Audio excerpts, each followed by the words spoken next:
Hey there, how's it going? Let's get into chapter 3 of The Magician's Nephew. This is chapter 3, The Wood Between the Worlds.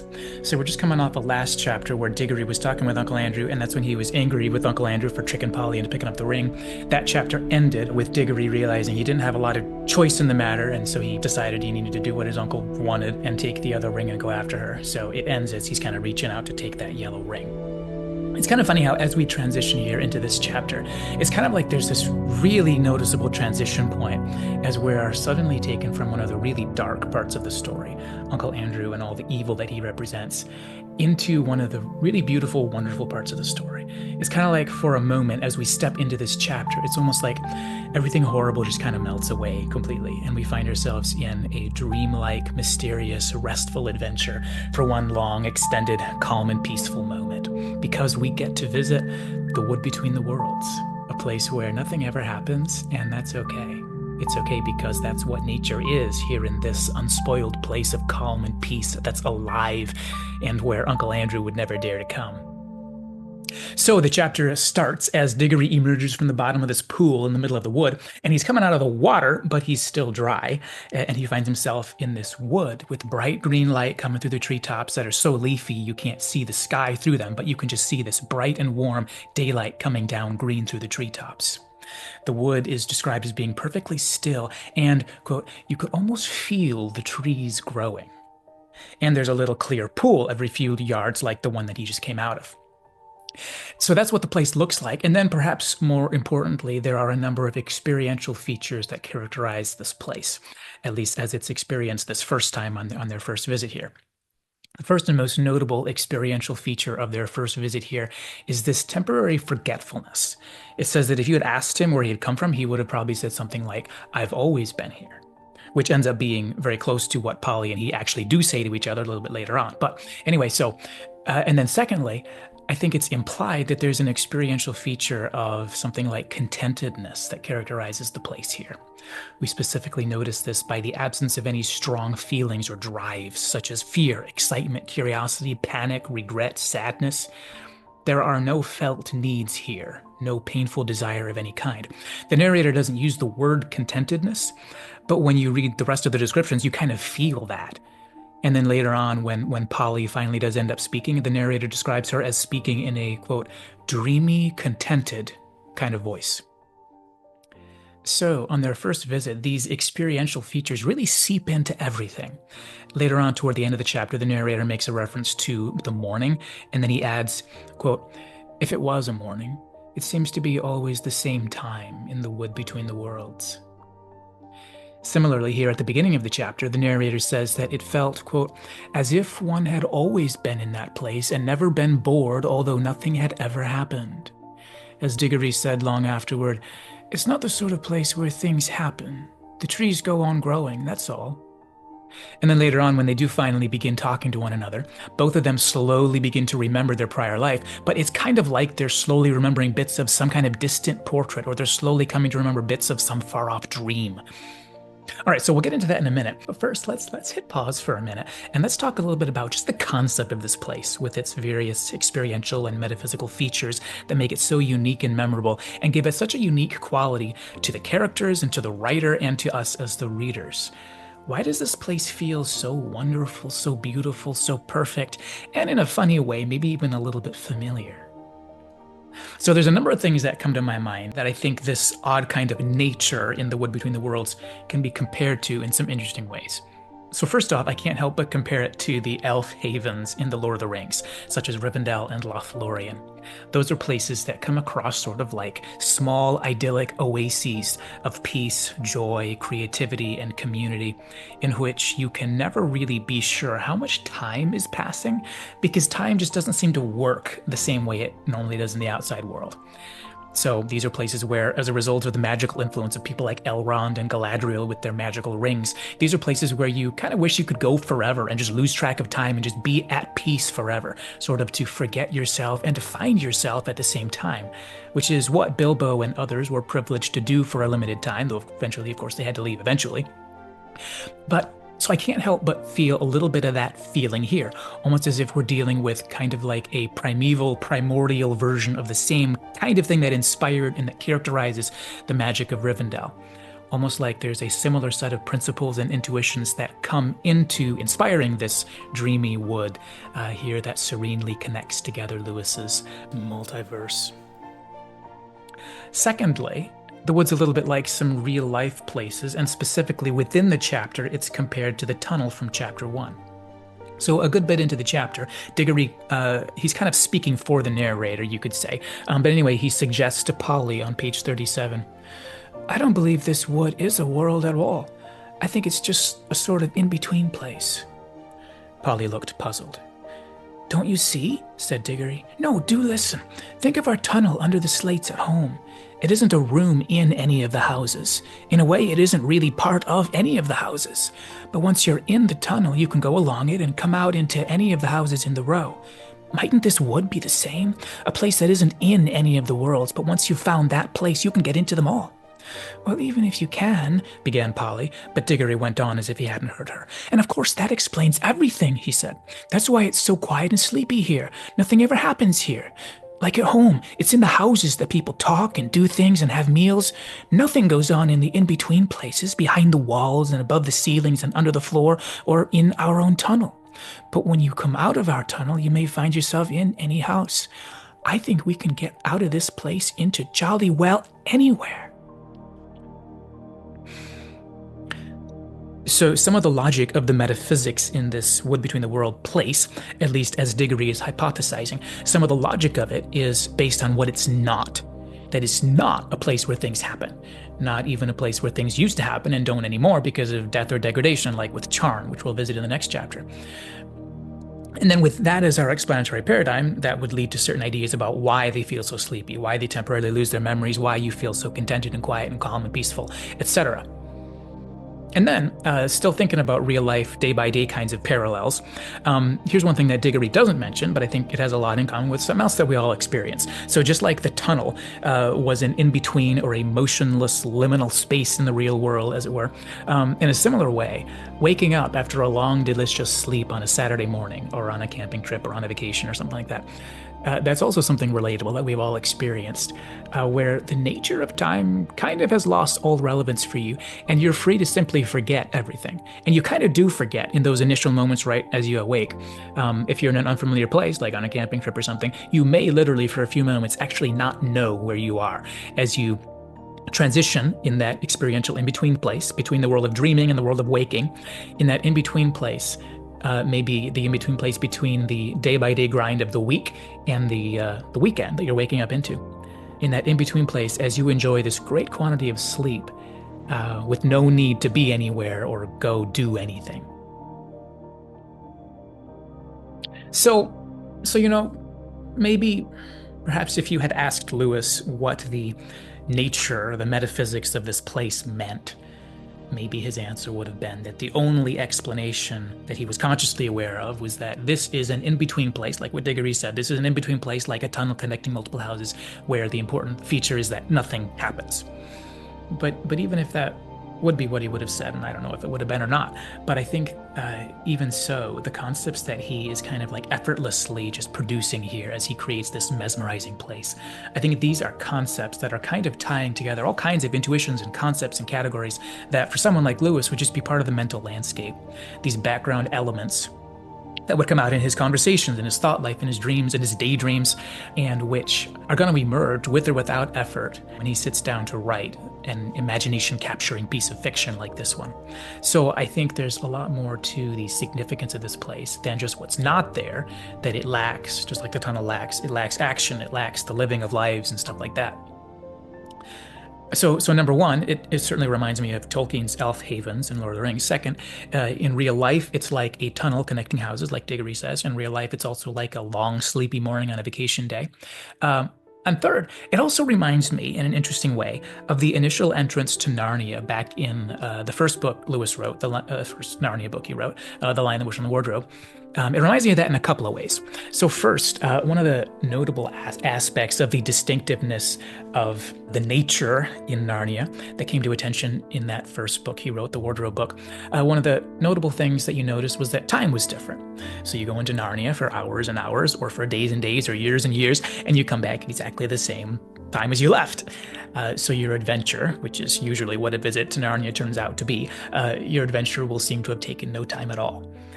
And isn't that kind of just what enjoyment is, experientially? Enjoyment is the thing that seems to take no time at all. Fun, engagement, delight, rapture, smiles, laughter, all of these kinds of things sometimes seem to take no time at all. And yet, even though they seem to take no time at all, at other times they seem to come into a life of their own in which they seem to slow time down in a wonderful way. Particularly as you grow older or as your mindset adjusts, you might notice that a little more.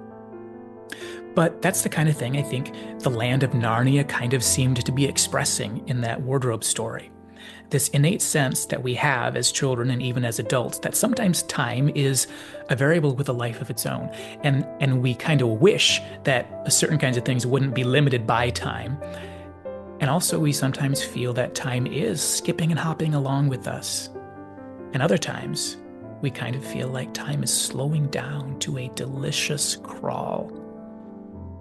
And I think in a really significant way, speaking more about how the story was told around that part with the wardrobe story, I think the land of Narnia, especially in the context of Lucy's initial discovery in those initial parts of the story there, as Lucy discovered the unexpected within the mundaneness of the wardrobe, I think Narnia in those initial chapters basically represents joy. The kind of joy that Lewis wrote about in his autobiography, Surprised by Joy. The kind of delightful, enraptured transport that takes us up with a stirring in the heart and a lifting of the soul. I think that's what Narnia really was in those initial bits there, as Lewis kind of spontaneously created this world out of his creative intuitions. So not in an allegorical sense. I don't think you could ever sustain that. Narnia is so full of witches and evil, and the whole land is governed by this dreadful curse at the time. So not like that. But not in any directly allegorical sense, but rather in terms of the way inner intuitions and creative impulses will, in any creative process, are going to connect the works of a writer with the things that he loves, the things that he knows from reality. And for Lewis, I think he was trying to create an experience for Lucy that reflects the same thing that all children, including himself, including me, and probably you, and probably most or all of us, but this thing that children long for on one level, and also end up experiencing on at least in a limited way, which we're always longing to experience on a deeper, fuller, more immersive, more life-changing kind of way. We all want to enter Narnia, so to speak. Not in the technical way. It's not like we all want to find some alternate layer of existence that is under the curse of a wintry darkness, but more in that superficial experiential way that reflects specifically what those chapters and the feeling that whole thing caused and tapped into. What we're longing for is the magical splendor of a snowy white wood that comes just out of the blue, comes to surround you and leave you speechless. The transport, pardon my pun, the transport of going from the mundane to the unexpected, that lifting feeling inside your stomach when you look around you with wide eyes to find that the impossible is spreading around you like a beautiful snowy landscape, and the enrapturing curiosity as you see in the distance this funny little fawn carrying an armful of parcels through the snow up to his house. Not unlike when you see a radiant smiling Santa Claus with a big white beard, or when you see a bunch of elves scurrying around at the North Pole, or when you see your own living room on Christmas Eve with brightly colored presents packed around the Christmas tree in the dim and delicious glow of the gentle colored lights. Okay, so I'm getting a little afield here from the Wood Between the Worlds, but my point is that I think Narnia initially represented in those first scenes when it was introduced in the wardrobe story, it basically represented joy. And I think that's part of why it made so much sense for the metaphysics of that universe to include these modified laws of the nature of time. Because on one level, true joy sometimes does seem to step outside the ordinary nature of time. And we're always wishing time could just slow down and stay in the best moments forever. And sometimes at some particular points, it almost seems like it does. And those initial visits to Narnia, I think, were tapping into all of those intuitions on some level.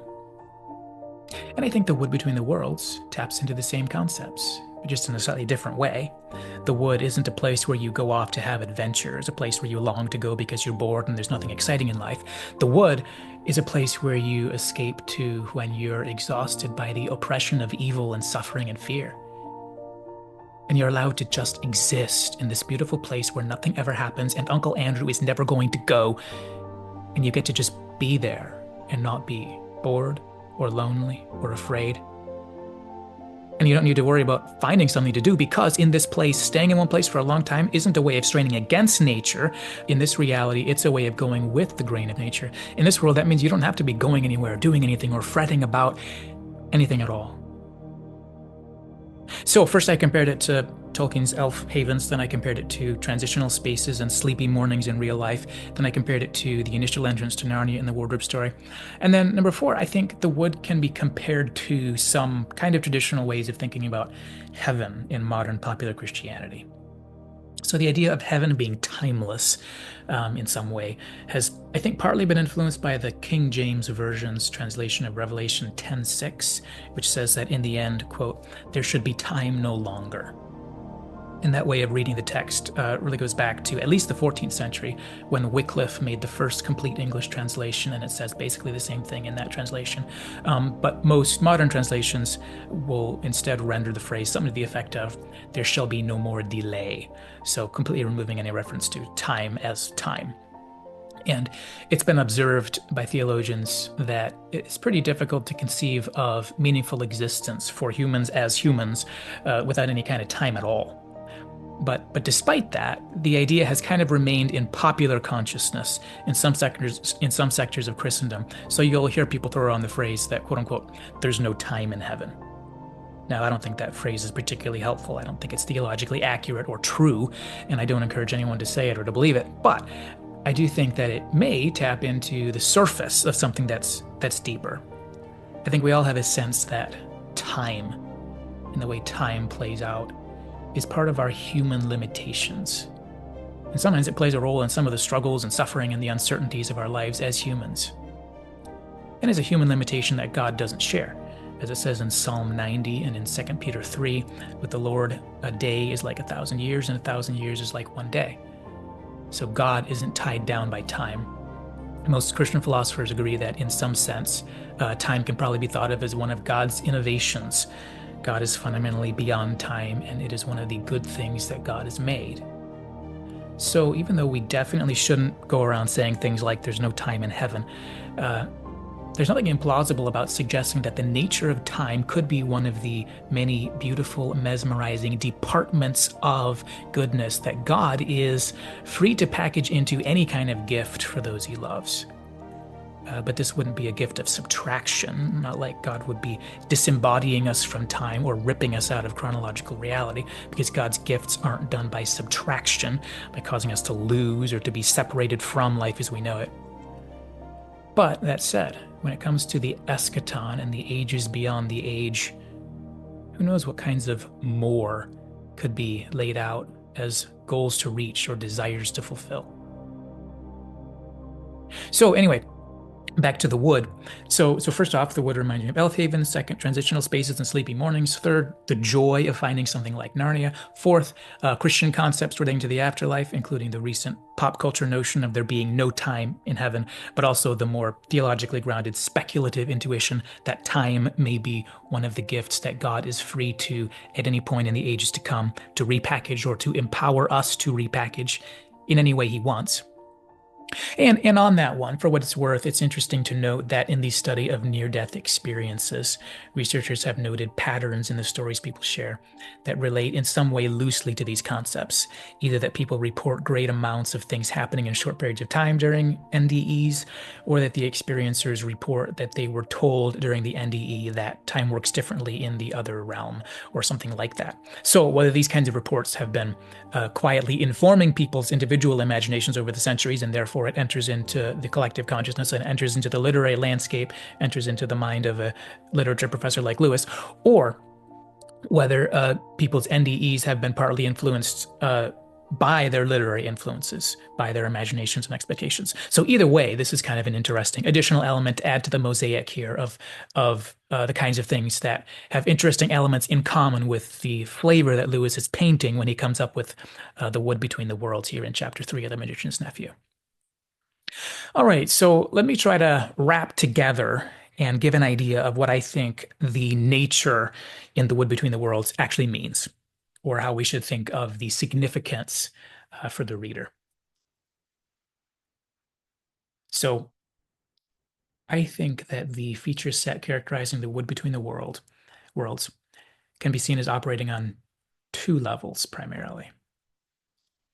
Number one, I think Lewis is intuitively tapping into a joy or a thrill of imagination that comes intuitively, like with what he was tapping into in the wardrobe story. We long to go to a wonderful place that is unexpected and magical and beautiful. I think that's really what fantasy is at its root, or at least the kind of pleasant children's fantasy that Narnia tends to capitalize on. I think it really is joy, to use Lewis's term from his autobiographical title, Surprised by Joy. And then number two, on a more philosophical level, I think Lewis designed the wood between the worlds in a purposeful manner that is philosophically coherent as part of this imaginary extended universe that he's imagining. So this place here, there's kind of a primeval perfection about it, almost in an Edenic sort of way, except it's clearly not at all Aslan's country in the afterlife sense or in the presence of God sense, but it bears some striking resemblances to Aslan's country. Now, if you don't remember, Aslan's country is basically the Narnian afterlife, which is shown in its early form in the Dawn Treader and in the Silver Chair books. And then at the end of the age, when Narnia is destroyed in the last battle, Aslan's country comes in to replace the destroyed world as the new and perfect, kind of the true Narnia. So the wood between the worlds is definitely not a version of heaven, because that's what Aslan's country is.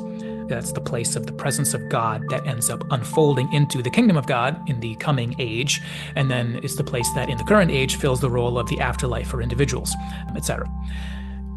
So the wood isn't Aslan's country, but it's reminiscent of Aslan's country in a lot of ways. And I think this is because, just like Aslan's country, this is a created existence of good, unspoiled by evil.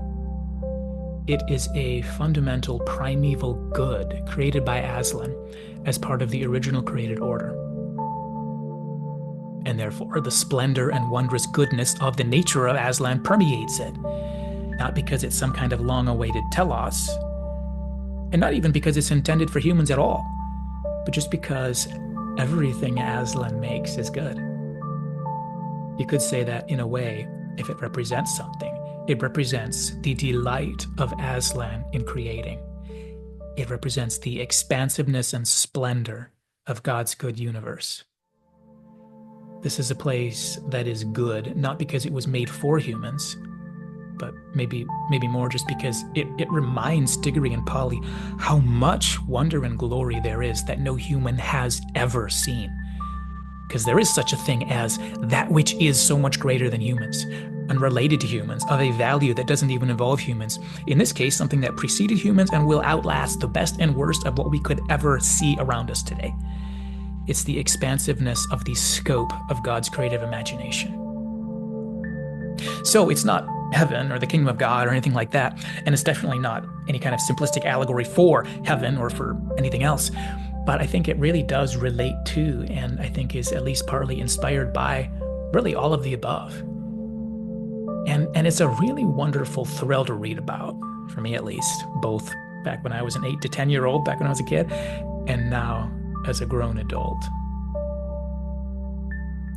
It's also interesting to note the contrast of this place, the contrast it has with Aslan's country at the end of the last battle, because specifically this is a place that does not have change or things happening.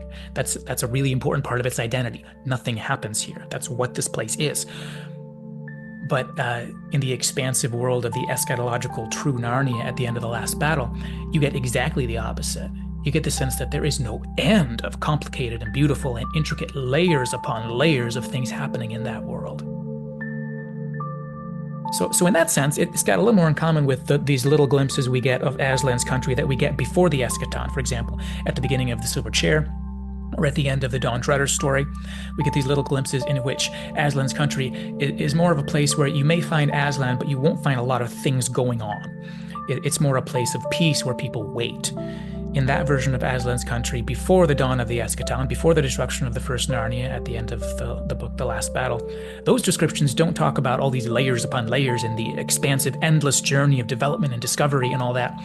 And the wood has more in common with that, simply because the wood is a place where things don't happen. It's a place where you rest, because the nature of the place is that things don't happen, but you don't get bored. You just join in the quiet, peaceful rest of things that are living in a deep and mysterious way. In a way, the wood between the worlds kind of reminds me in some ways of kind of a brighter and more pleasant version of the way Sheol is sometimes described in the Bible. Sheol, or the place of the dead in the Old Testament. Specifically, that's a place where things don't happen. It's described often using terms like rest or sleep. It's often spoken of in ways that seem to assume one can remember his life, but can no longer influence his life. He still exists and remains conscious, but he's no longer under either A, the turmoil of the troublesome life he had, or B, he's no longer able to undo the evil he did to others, or he's no longer able to work busily to cancel out the consequences he has accrued for himself, nor is he able to keep on enjoying the things he thought he was collecting for his own enjoyment. So maybe Sheol was maybe another influencing factor into Lewis's imagination that led to the way he ended up describing the wood between the worlds. But regardless, we end up with a beautiful fantasy concept that stands far apart from being merely a symbol for some kind of religious or theological truth, but instead a colorful and beautiful creation of an imagination that has been informed by all kinds of thoughts and ideas. This chapter and everything within it is the result of the joyful thrill of an imagination that sees the scope of existence and possibility as being so much broader and more mysterious than anything we see in our day-to-day life here below. All right, so I went and spent all my time talking about the nature and meaning of the wood. Now let's spend our last couple of minutes here talking about the rest of how the story unfolds during this chapter. So, like I said, Diggory comes out of the pool into this beautiful, calm world that feels like every tree is living, but nothing ever happens here. And it's okay that nothing happens because that's the nature of the place and you'll never get bored. And then he notices a girl, quote, lying at the foot of a tree, not far off, which is Polly. And eventually they do slowly end up beginning to speak to each other and slowly beginning to remember together that they had another life before and what that life was like. And I think it's really cool how Lewis says that before they ever talk to each other, Diggory just kind of notices her and watches her. And for a while, they actually kind of look at each other without feeling a need or desire to approach one another. They just notice each other. And I think that really conveys a big part of the sense of calm and peace that characterizes this place. Because there's no felt need to do things or to shore up your lack of knowledge as though the unknown were a threat that needs to be dealt with. It's not that Diggory or Polly had no interest in finding out who this other human was, the only other human in the whole world, but there was no urgency about it. So instead of being pushed by any kind of internal or external compulsion or felt needs, instead they simply started with familiarity. By the time she finally spoke, familiarity was the context out of which she spoke and even about which she spoke. By that time, as observers, kind of like two animals keeping an eye on each other as they graze quietly by a stream, or something like that. But by that time, as observers, they have shared each other's reality. They've become experientially familiar by wordlessly sharing the same world. And then it also just so happens that familiarity ends up being actually the topic that is spoken of, because her first words are, "I think I've seen you before." The way it's presented ends up feeling kind of like a dream, but also in a funny way. It's a little bit evocative of some aspects of the way people, and animals especially, but the way people actually do relate in certain contexts. Specifically, I think the dynamic is showing us a context in which urgency or the ordinary driving properties of social life aren't playing a role in shaping our behavior the way they do in normal life. And familiarity is the most mundane and the most at ease when there's no need to be concerned about whether to speak or interact or what to say or do. When your awareness of the other person comes directly by presence rather than by need-based interactions.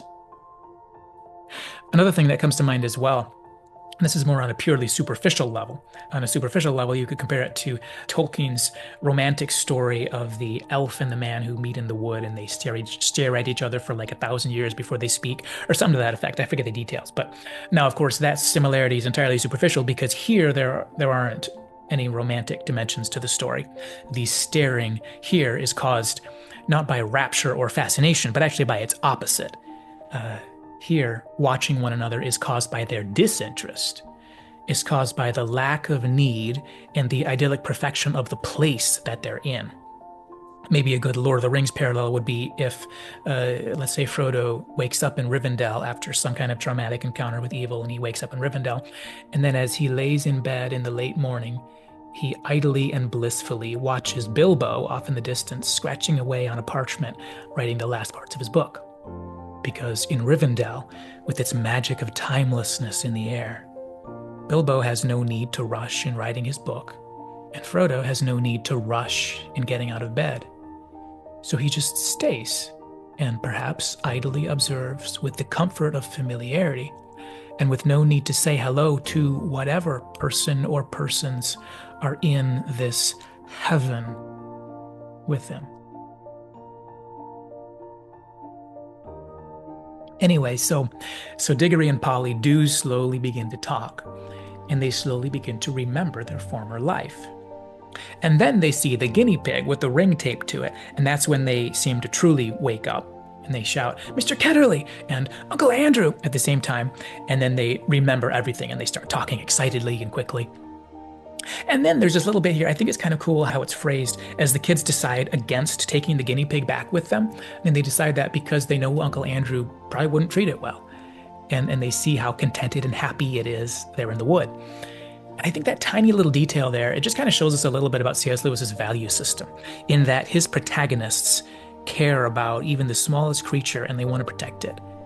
Uncle Andrew does not. Anyway, so after that, as they talk about how to get home, suddenly it occurs to Diggory that there are so many other pools, presumably other worlds, that they can go explore as well. And then that's when Diggory gives his paragraph that I read earlier about, oh, maybe, this is like the passage in the houses, etc. We can go anywhere. And then this is also where we get to move forward our portrait of the personalities of Diggory and Polly, which we got our first glimpses of in chapter 1. So this allows us to fill out that portrait a little more, and it also ends up leading to their first, we could call it their first proto-fight in this chapter. So Polly makes him agree to make sure they can get home first before they go up and explore the other pools. And the narrator says, "She was quite as brave as he about some dangers, wasps for instance, but she was not so interested in finding out things nobody has ever heard of before, as Diggory was. For Diggory was the sort of person who wants to know everything, and when he grew up he became the famous Professor Kirk who comes into other books." So the same traits are in view that we talked about when we talked about chapter 1, Diggory being driven by his desire for knowledge, curiosity, etc., and Polly being less controlled by that and more informed by these intuitions that lead to things like appropriate caution and hesitancy, etc. But the narrator at this point clarifies by implication that Diggory's lust for knowledge, if we want to call it that, it's not a maladaptive personality trait or a bad quality, but it's actually just a part of who he is, which can be a liability in some situations, and is also a source of good. Diggory ends up becoming, when he grows up, the professor, somebody whose desire for knowledge has made him who he is in a productive and meaningful way.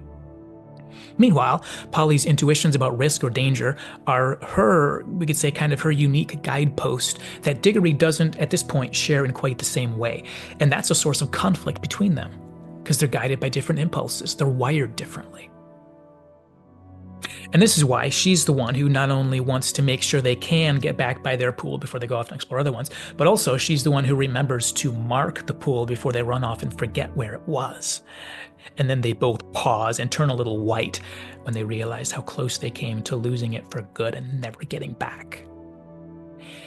And their first fight comes right off of that. Their first fight comes when Polly rubs it in, and Diggory says, "Well, don't keep on gassing about it." And the narrator says, "Polly gave him a pretty sharp answer, and he said something even nastier in reply." And the narrator says, "The quarrel lasted for several minutes, but it would be dull to write it all down." And then he goes on. But that's kind of an important moment because at this point, they've been very good friends. They've been having this very bonding adventure together. But at this particular moment, this is when their potential for conflict has for the first time emerged into actual anger in an actual small fight, small vicious fight, it sounds like. And this is going to continue to develop in the next chapter and moving forward, as basically what we're seeing is that their impulses and personalities begin to clash in differences of opinion about what kinds of actions to pursue. Anyway, so after Diggory and Polly have their angry squabble, the narrator says, "Let us skip on to the moment at which they stood with beating hearts and rather scared faces on the edge of the unknown pool with their yellow rings on and held hands and once more said, 1, 2, 3, go!" Now, a couple of interesting things to notice here. So notice, number one, with beating hearts and rather scared faces. Throughout the book, the adventure, the desire for knowledge and exploration and discovery, adventure is always coupled with fear, at least intermittently. Sometimes they urge each other on, like in chapter 1, as they stood outside the study door in the tunnel. But the experience of fear is kind of synonymous with the journey of the adventure. Discovery involves not just additional knowledge, but it also involves the thrill of stepping through fear to come to the other side of discovery. And then number 2, as they are holding hands. I think that image of these two kids standing there holding hands can really be thought of as suggesting a number of things. Risk/danger, togetherness, and childness. So they hold hands as they stand getting ready to jump into the pool, not just because they are children, and that's what children do, and not just because they're doing something kind of frightening that they know must not be mixed with the risk of being separated. They have to, make sure they stay together. And also not just because it really matters that this is an adventure that they are experiencing together. And when we see them kind of holding hands, getting ready to jump, that kind of represents for us, it shows us visually their togetherness.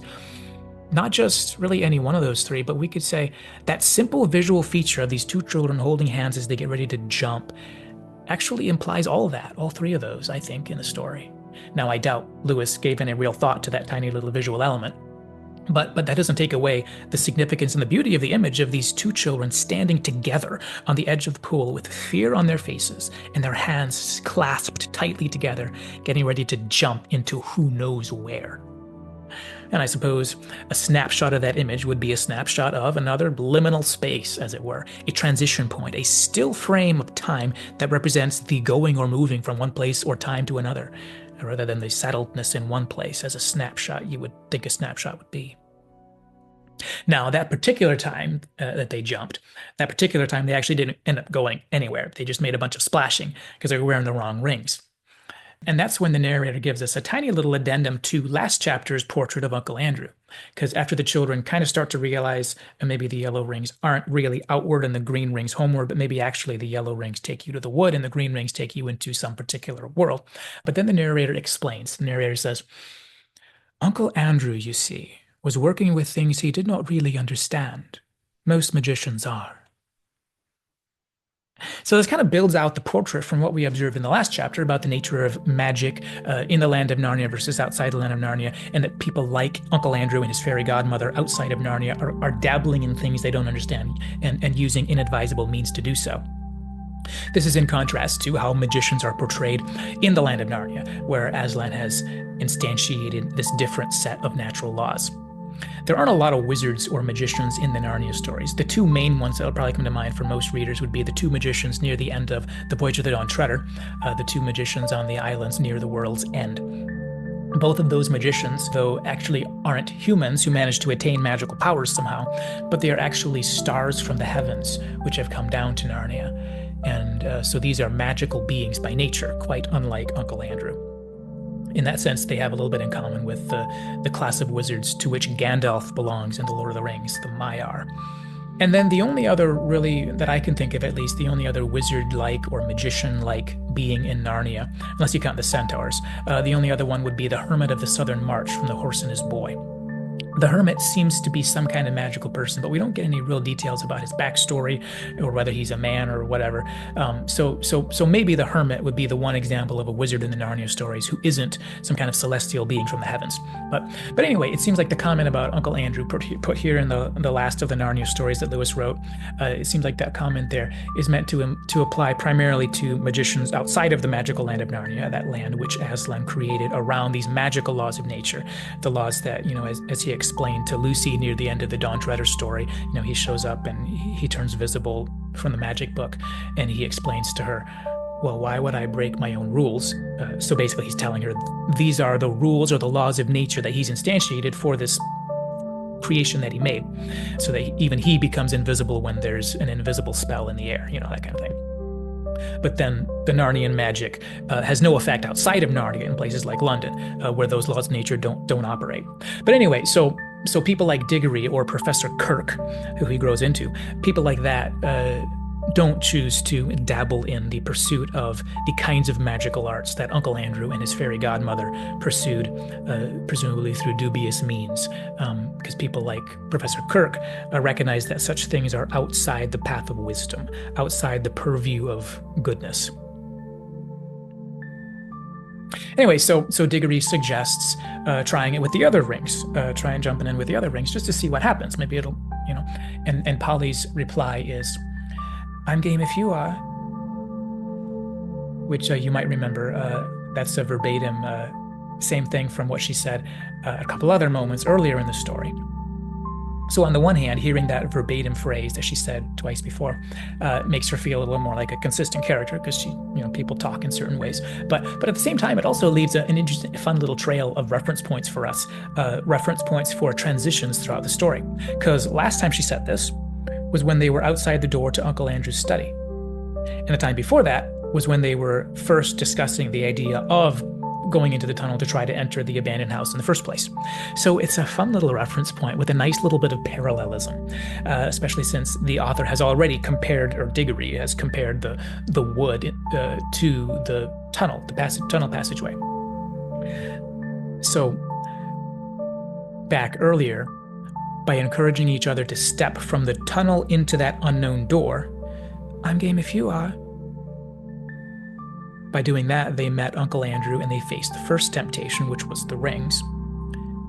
And now, by encouraging each other to step from the wood into the unknown pool, I'm game if you are. By doing that, they end up meeting Queen Jadis and facing the second temptation, which is going to be the bell.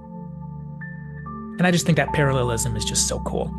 This phrase, whether, I don't know if Lewis did this on purpose, or sometimes these things just kind of emerge on their own through the creative process, but whether he did it on purpose or not, I think it's really cool to see that parallel, that every time, the two times when this is said, there's a set of things that line up in this beautiful kind of way. So they jump in. And when they finally jump in this second time, it's almost exactly the same image as last time.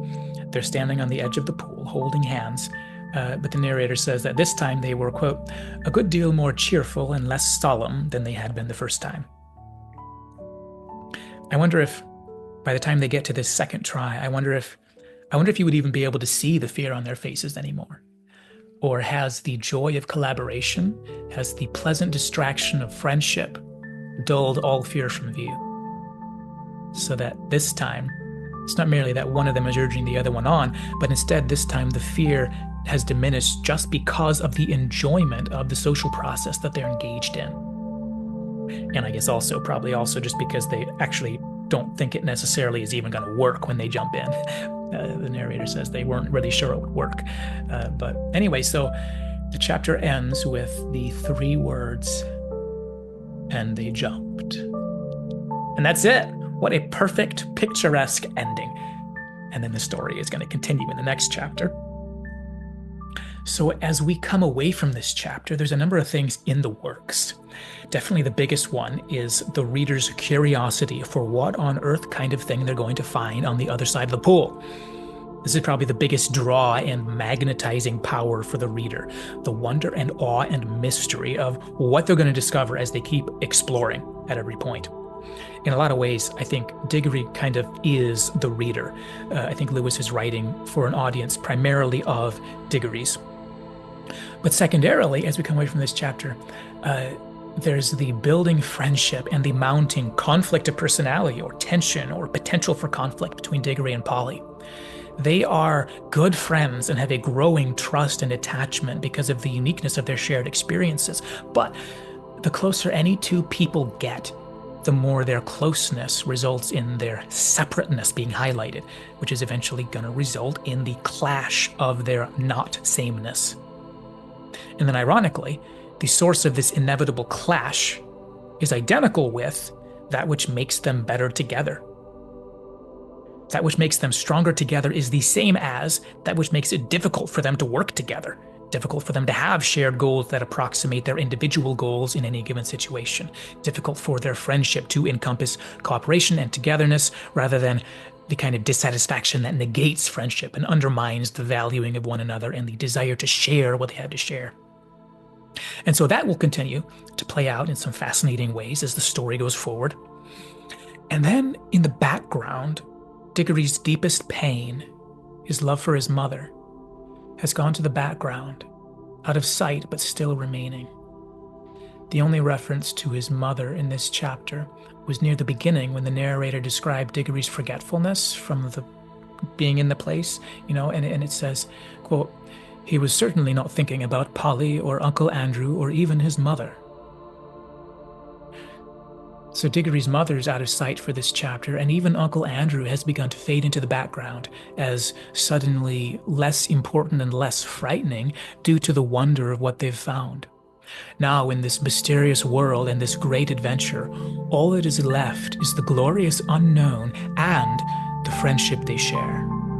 And for Diggory, the quiet, dull sadness of his inner pain, which is fading into the background because he is allowed to forget about it for one long adventuring moment. All right, well, that's it. Next up will be the ominous, uneasy wasteland of Charn in chapter 4, but that's next chapter. That's after they jump. So have a good one, and I'll see you in the next one.